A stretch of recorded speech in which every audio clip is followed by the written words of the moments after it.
ساری تورات کو مانتے ہو۔ آپ آج کے رشوت خور سے پوچھیں کہ سارے قرآن کو مانتے ہو یا کچھ کو مانتے ہو، کہے گا توبہ توبہ سارے کو مانتا ہوں۔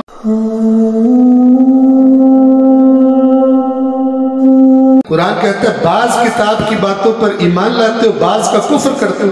مراد کیا ہے؟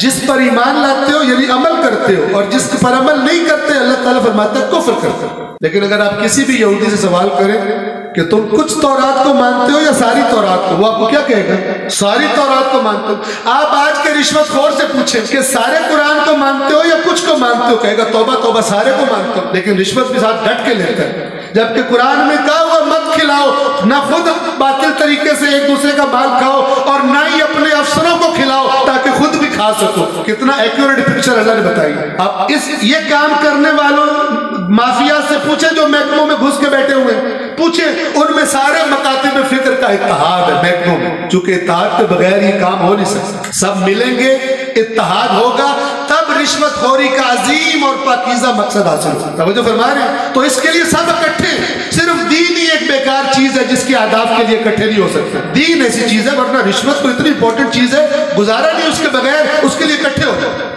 اپنی اپنی مسجد میں جا کے کہنا لانتی ہے وہ دوسرے مسلک والا، لیکن رشوت کے ٹائم بھائی بھائی، چونکہ چارہ نہیں۔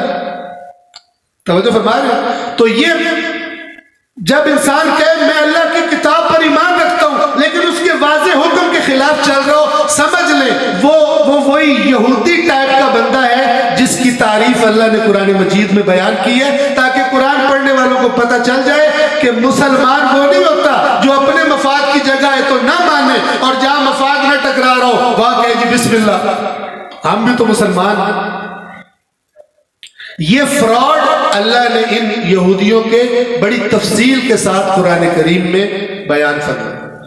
تو یہ کسی بھی مسلک سے تعلق رکھنے والا یہ والے چکر چلائے ایکچولی قوم یہود کا فالوور ہے اور انہی بے ایمانوں کی کیٹیگری کا بندہ ہے، چاہے اپنے اوپر لیبل اس نے کسی بھی مسلک کا لگا لیا ہو۔